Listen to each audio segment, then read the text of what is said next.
turahakandagiye turakomeye nk'aba mbega amahirwe ni umunezero udasanzwe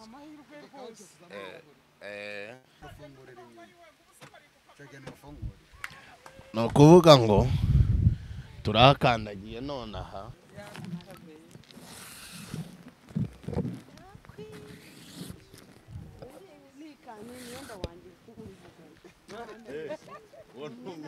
ni umwenda wari wakoresha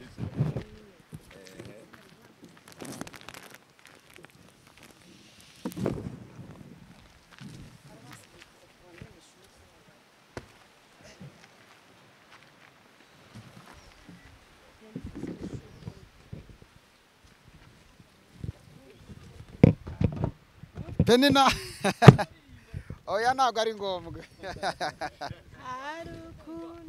nta kibazo iyo utegetse biratungana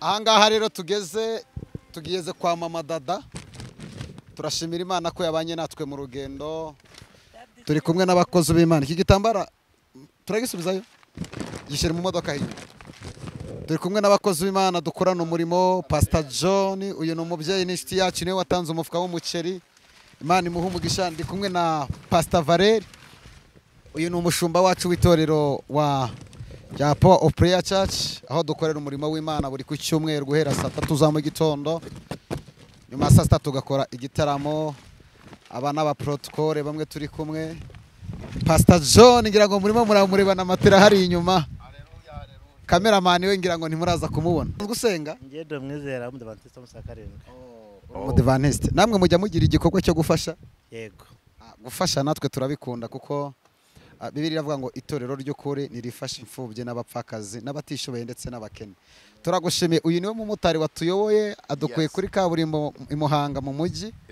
atuyobora uyu muhanda w'igitaka turagushimiye Imana iguha umugisha reka Pastor John akwishure wakoze Imana iguha umugisha mota kandi katugusengere Imana igufungurira imiryango mu izina rya Yesu Kristo uzave kuri moto utunge n'imodokari uzagere kure uzakomere kuko nabonye ufite umutima mwiza Yesu aguha umugisha okay Bya mwabikuyemo tugende.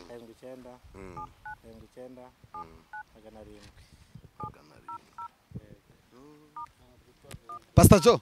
Karame. Gwe nufata hano rero tugende. Mbanze muhereze. Urakoze. Ya. Kararemereye zana ngufashe. Pastor Joe. Karame cyane. Kantu rero ino muceri nawe terura iyo matera tugende. Ibirayi biraterurwa nande?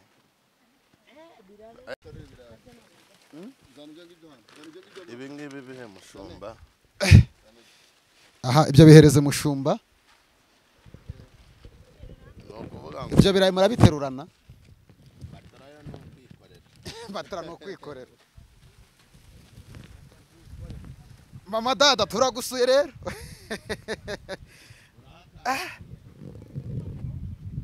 Amina amina.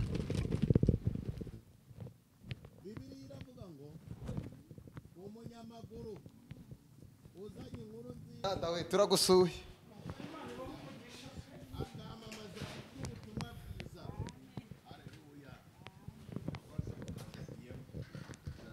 Mana waturinze mu rugendo tugeze hano mu mujyi wa Muhanga amahoro ushigwe hejuru turasenze kugira ngo Uwiteka Mana nyiringabo uko ukoze bino uzamukorera ibirenze uzamukorera ibyo abantu badashobora gutekereza Mana tumwatuyeho umugisha dufunguje imiryango yose turasenze kugira ngo Uwiteka Mana nyiringabo umufungurira imiryango umuhereza umugisha umuhereza abamufata amaboko twateye intambwe turaza turi kumwe n'abakozi b'Imana nta kindi kituzanye hano ni ukugira ngo twamamaze urupfu rwawe ko wapfuye ukazuka kugira ngo dufate amaboko uyu mujakazi Mana waramurinze urusheho kumuhereza ibirenze umufungurira imiryango yose umufungurira imiryango y'amafaranga umugirire neza Mana bizamenyekane kuri Imana igihemba Hallelujah ntabagukoreye ngo ajya kogwe n'isoni ntabagukoreye ngo yikorera amaboko turamusengeye guhera uyu mwanya.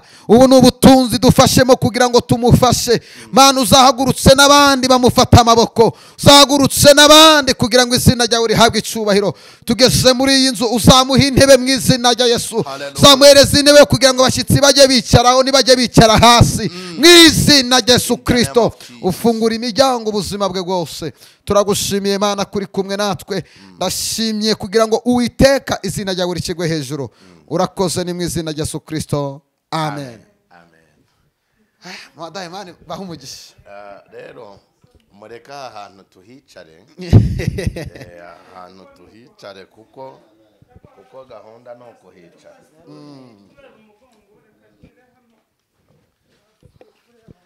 Turicara kuri uyu mukeka. Intebe.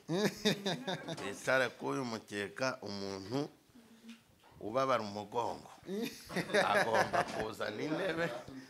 Twicare kuri uyu mukeka. Ya. Oya hirya hari kameramo. Oya nta kibazo. Nta kibazo, katwicarire hano. Amakaso komera. Yes, Lord. Twaherukaga kwicara ku mukeka tugisenga. Kera. Cyaro ukuntu nibwo twicaraga ku mukeka tukarara dusenga Imana. Ariko uyu mukeka abantu benshi bawugiriyeho umugisha. Abantu bakomeye bose banyuze ku mukeka. Bagiye banyura ku mukeka. Bagasenga Imana ikavuga nabo. Imana ikavugana nabo. Musumba, niki wabwira abantu badukuriki? Turashimira Imana kuko tugeze kwa Sauda Janet.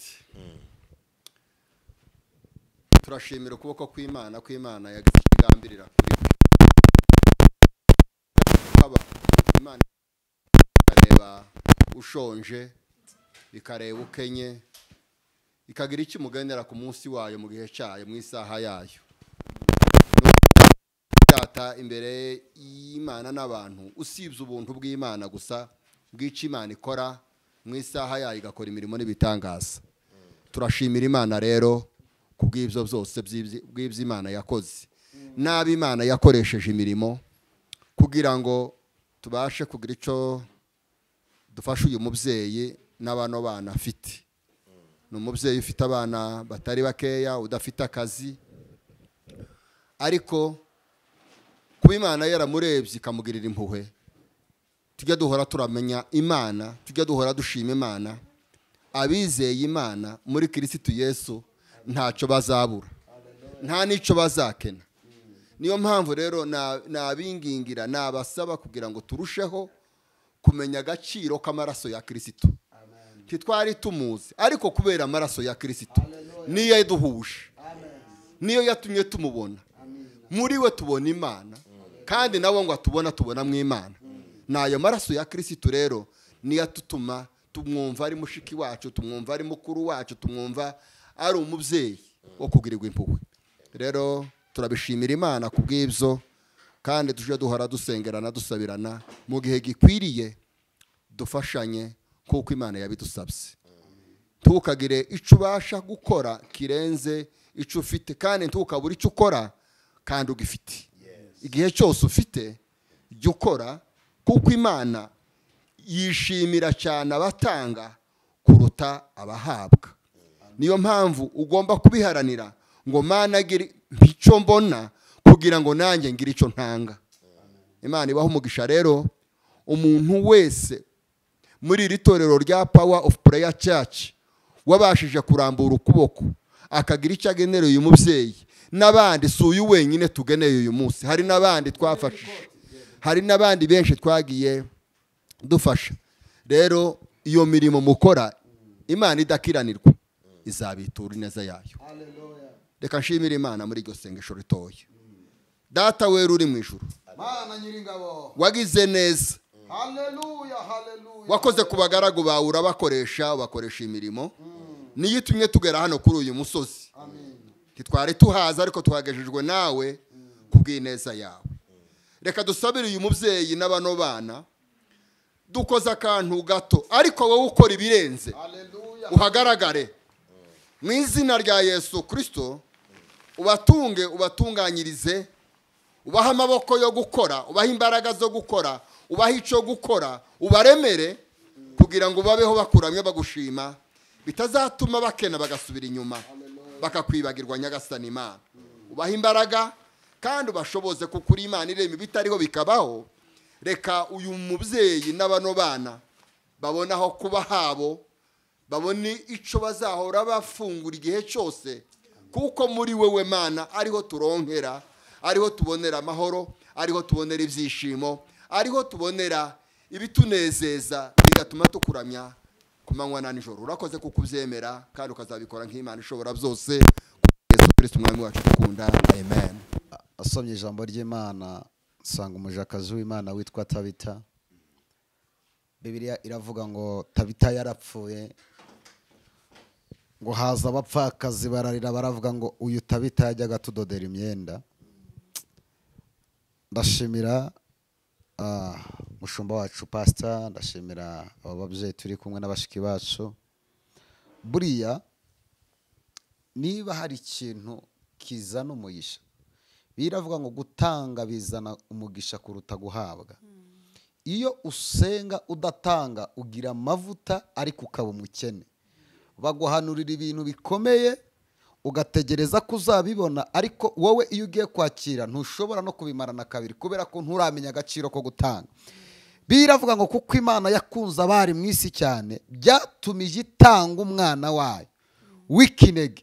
Rero gusenga ni urukundo, kandi urukundo rugira principe. Njyewe iyo umuntu ambwiye ngo profete ndagukunda nta kintu aramba, ndamubwira nti jya uvuge ngo wemera ibyo nkora ntabwo unkunda. Kubera ko iyo ukunda umuntu uramuha ikintu cyose. Urukundo rugira icyo bita sacrifice, igitambo. Igihe cyose rero ukunze udatanga, icyo gihe ntabwo ari urukundo, ahubwo wemera umuntu. Ari abantu bambwira ati turakwemera cyane batufite Imana, nti yego muranyemera, ariko Imana imvuyemo mwanyanga. Rero tujye tugira urukundo rudafite icyo rushingiyeho. Nijyari Imana izabona umuntu ikamwishimira, hari ibintu bitatu bitangaza Imana. Igitangaza Imana cya mbere ni ugufata umuntu amaboko uciriritse w'umukene udafite ikintu umutegerejeho. Utavuga ngo nzagira ubukwe anwerere, utavuga ngo nzamutuma ibunaka, ukamufata amaboko nta kintu umutegerejeho. Icyo kintu ngo kijya gitangaza Imana ikavuga ngo ndumiwe. Kubera iki? Imana irakurebye mu bubiko, mu butunzi yaguhaye. Ugafata Pastor John ari umukene, udategereje kuvuga ngo Pastor John azansengera, udategereje kuvuga ngo hari uwo nzatuma amazi, udategereje kuvuga ngo namutwereye azongera mpe nanjye, ukamufata amaboko nta kintu ushingiyeho, ngo icyo kintu gitangaza Imana. Rero mureke tujye tugira urukundo. Mama Kazuba warabizi, tugendanye kenshi, agira umugisha wo kubiba. Numubyo ugira umugisha wo kubiba, kandi arabizi nawe abibonamo inyungu. Haleluya. N'abazadukurikirana, reka wenda nkubwira ikintu kimwe. Ngira abantu benshi bankurikirana, hari uzafatwa ku mutima akavuga ati mwicaye hasi muri abakozi b'Imana, na nimero ndayishyira hasi hariya mu kiganiro. Uzashobora kugutera inkunga, nuko azagutera inkunga, ufite aho kwicara, ujye urabona naho wakirira abakozi b'Imana. Uri mu rugendo rwo gukorera Imana, komera shikama. Abakuvuga ntibazabura, abaguhimbira ibinyoma bakanabigutwerera bazaboneka. Hari n'abazavuga bataracyari mu buraya ntabwo arabuvamo ntiyabureka. Reka nkubwire, njya nkunda kubwira abantu ngo hari abantu bakora ibyaha bakabigutwerera, umva, kandi hari abantu bazi kuvuga. Umuntu akakuvuga akakumanuka akaguhimbira ikinyoma, ukagira ngo yahereye garidiyene y'igitangazamakuru yo kuzagusebya. Abo bantu turabagira pe. Kandi muri ubu buzima reka nkubwire, komera ushikame. Nta kintu na kimwe wakora ngo unezeze umuntu. Umva, ubu tuvugana, ubu hari ababona batwagusuye batakwishimiye, baba arabakubona kuri YouTube, umuntu akakwanga ataranakubona, atanakuzi, akakuvuga nabi, akagushingura mu bandi. Iyo tuvuze gushingura mu bandi, ni umuntu ukumva gatoya, turiya naramwumvisha tuzi ibyaha byo, ukagira ngo mwarabanye. Ndashaka kukubwira ngo komera. Imana ntijya ruswa, Imana ntiyumva amagambo abantu bavuga, Imana ntiyumva amabwire. Ni Imana izikirebera, ni Imana izikirebera ikavuga ngo uyu muntu namukorera iki, ikavuga ngo byagenda gute. Shikama, komera, Imana iragukunda, ntizaguteza abantu. Uriya mubyeyi batubwiye ngo niwe wamuhaye ikanzu azayambaye, Imana iguha umugisha. Warakoze kubiba, tubonye kubiba bizana umugisha. Kubiba bizana umugisha, kandi wabibye mu butaka bufite ifumbire. Ntabwo wabibye ku rutare, wabibye ku butaka bufite ifumbire. Kubera iki? Iyo ubibye ku muntu usenga, iyo ubibye ku muntu ubabaye, Bibiliya iravuga ngo mugirire neza abantu bose, ngo cyane cyane ngo abo mu nzu ya so. Warakoze rero kubiba ku muntu nk'uyu. Mama da, numvishe ngo uragenda ukavuga ubutumwa, komera, uzahura n'urugamba. Yesu wamenye akakubakira urugo agukuye mu buraya, akaguhaya amahirwe, azazana n'aya kabiri. Icyo ndasiga natuye hano, Imana iguha urushoro, ugenda ucuruza, ukore business, unamamaze Yesu, kugira ngo abantu bareke kugusuzugura. Wenda arasabiriza. Ngiye nigeze nabwiye abantu badukurikiye, ntabwo yaje ku rusengero ngo adusabe, oya, yaraje arasenga, anzanira ibiceri 300, nandi kumwe na Pastor John, turimo turaserimba, numva binkoze ku mutima. Nanjye murebye umumama nk'uyu, ngiye bwa rugambere nari mubonye. Umuntu mama nk'uyu ufata ibiceri 300 akabinzanira ngewe. Ambwiye ati nagurishije matera, buriya ngewe ngira umutima w'imbabazi. Kandi buri muntu wese ubundi agomba kugira umutima w'imbabazi. Ari nk'abantu bansetsa, umuntu agafata ngo nafashe amasengesho y'iminsi 3, ibijya akabishira agashyira muri stock agafunga, yarangiza akazamuka umusozi ngo ni mu masengesho. Buriya kirajya atadasenze n'Imana ntinamwumva. Kubera iki? Aho kugira ngo azamuke umusozi ajye gusenga asize ibijyo mu nzu, arutwa na wa muntu wafashe ibijyo akabijyanira umupagani hariya hanze, cyangwa akabijyana mu bitaro. Uriya muntu amasengesho asenze aruta yuriya wiriwe ku musozi. Kubera iki? Gusenga nyakuri kwiyiriza ubusa ni ugufata ibyo wari gufata uwo munsi ukabijyanira umuntu ubabaye.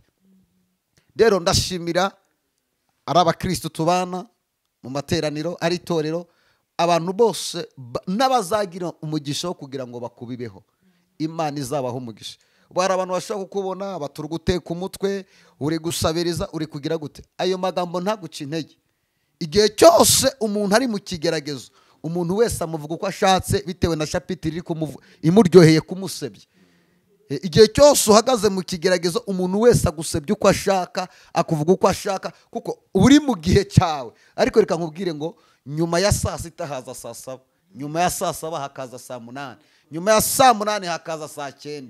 Ndagira nkubwire ngo nyuma y'umuraba, nyuma y'ibibazo uri kunyuramo, hari ibindi bihuzaza, ukicara ukabwira Imana ngo Mana ndatangaye. Komera ushikame. Waza utubwira uti abana baranyanga. Ibyo bibaho muri uru rugendo. Muririmbyi yaravuze ngo mine muona siye badrika. Haravuga ngo abantu barahinduka, ngo ariko Yesu ntajya ahinduka. Ubana n'umuntu akubwira ati joteme ndagukunda uri mwiza, ariko hazi ikintu gituma atagushaka. Mu gitondo akakubwira ati ndabona umeze nka tuwarete, ndabona uri umwanda imbere yanjye. Kandi igihe mwari mu bihe byiza yarakubwira ngo ndabona nta wundi muntu nishimiye mu buzima. Ariko mwagera mu bihe by'amage, mwagera mu bihe by'umubabaro, wa muntu akaba ari ugutera igikomere.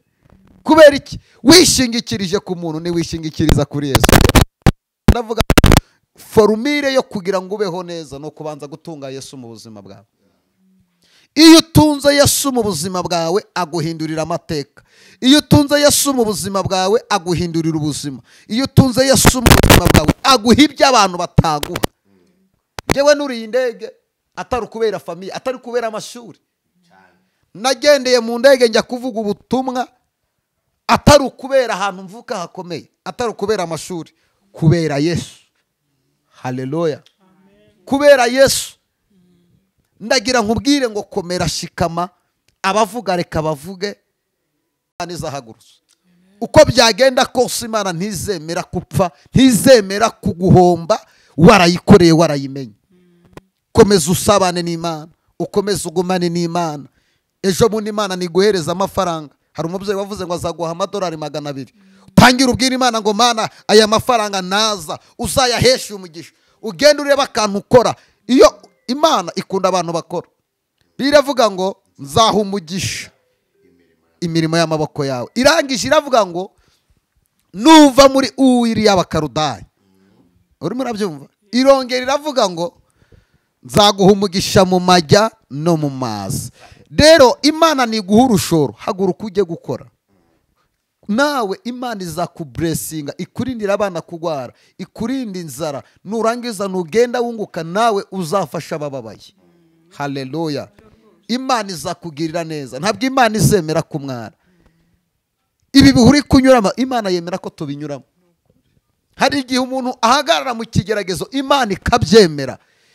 Kumbe Imana ibishakira iki? Ibiri kukubwira ngo reka mbanze ngutoze ngutegure kugira ngo numara kugera hejuru hashoboka uguwe neza, uzahereza ubuhamya barimo baracogora mu rugendo, kubera ko aho hantu uzaba warahanyuze.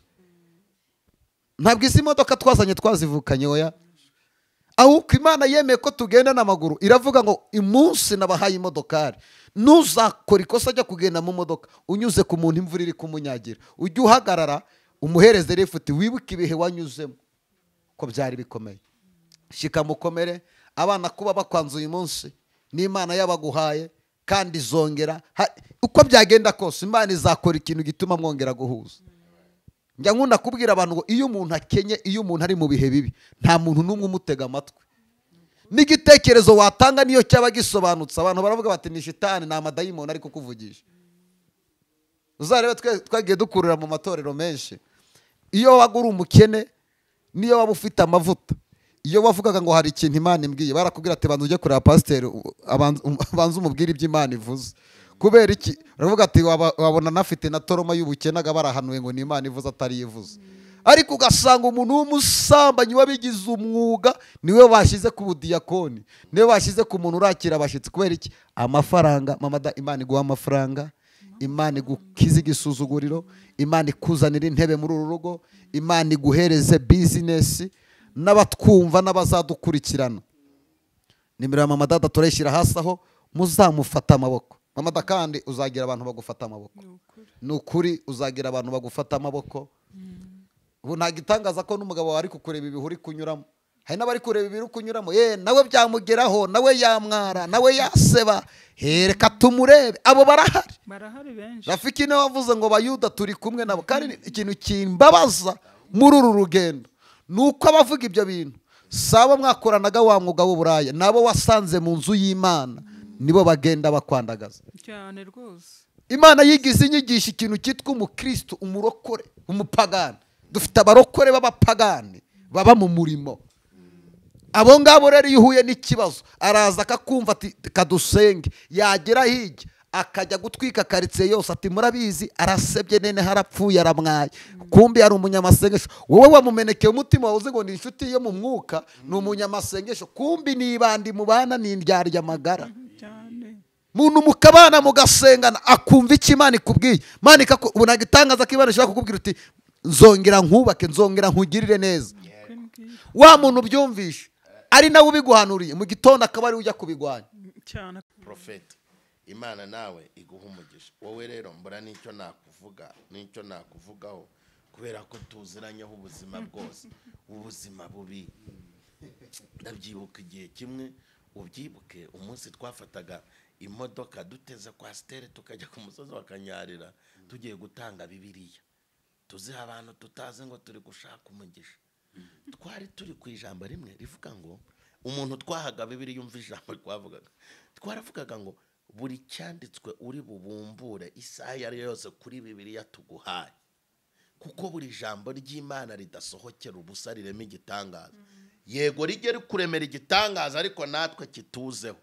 Turareba ni hehe twakura ibitangaza byinshi. Tugura Bibiliya bita tujya ku musozi tumukubita Bibiliya. Nuzajya usoma ijambo ujye twifuriza umugisha.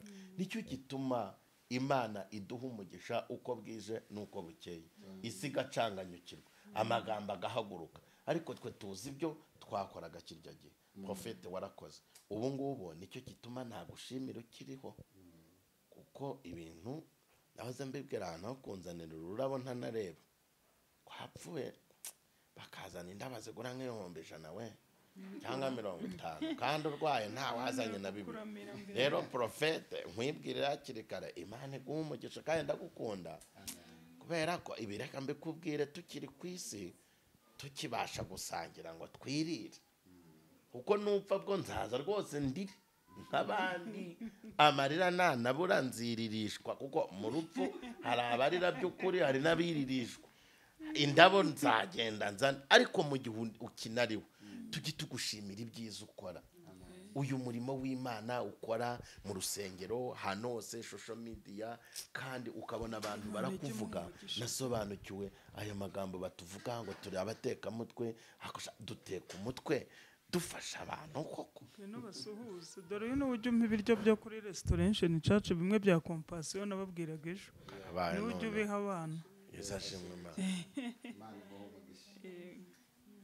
arateka ariko akazirikana akabikumuzura byose yes kamamagara ati ngwino bijyane kandi nawe nuko nindushye ariko nta bireba iby'uburushyi bwe watuye pfira mu gishanga niho acumbitse yo gufatanya mu bihe by'umubabaro akavuga ati nuko bimeze nyine reka nze mbizane ubigaburira abana muhumuri bya Yesu ni ku murongo uriya nawe uvuye kubasuhuza hano nawe ni wampaye yakanzu arambwira ati genda ujye gusenga aho hantu ushaka kujya yes rero Imana iguha umugisha ibyo uri gucamo uhumura Imana iri kumwe nawe kandi irakuzi ikiruta byose uko wafashe gahunda yo gukizwa Imana igukuye hariya ukizwe mu buzima bukomeye n'ubworoshye wowe urusheho gukizwa urusheho kwambara imbaraga zigutinyisha icyaha n'igisa nacyo nibwo iyo Imana igutabaye unezerererwa muri bya bindi yagutabariyemo udafite umutima ugucira urubanza rero urusheho gushakisha imbaraga z'umutima kandi imbaraga z'umutima nta handi bazishakira usibye mu ijambo ry'Imana urusheho gusenga urusheho no gusoma ijambo ry'Imana kuko iyo umuntu asenga arahishurirwa umuntu yasoma ijambo ry'Imana agasobanukirwa ubikeneye byombi rero urusheho gusenga urusheho no gusoma ijambo ry'Imana ntabwo uzayoba Imana izakubera byose muri byose kuko akangaka ikoze nakamuri gatoya ibikumurikiye kandi imurika gato ni nayo imurika urumuri runini rero urusheho kuyizera no kuyubaha twebwe twanaguhinduka n'ubu dushobora no kutazagaruka birashoboka kuko turi abantu ariko Imana tugenda iri hano tukagaruka iri hano ihagurutsa bamwe igahagurutsa abandi iyo rero ishobora guhagurutsa abandi twe twanagiye urushaho kuyizera no kuyubaha izakora ibirenze iby'ubwenge bwawe bwatekereza Prophet Imana iguha umugisha na delegation y'abantu mwese twazanye ntago nabura kubashimira abadamu beza uko mwitaye ku mudamu mugenzi wanyu uko mwitaye ku nshuti yanyu Imana namwe ibungukire kandi ibaha ibyo umutima wanyu yifuza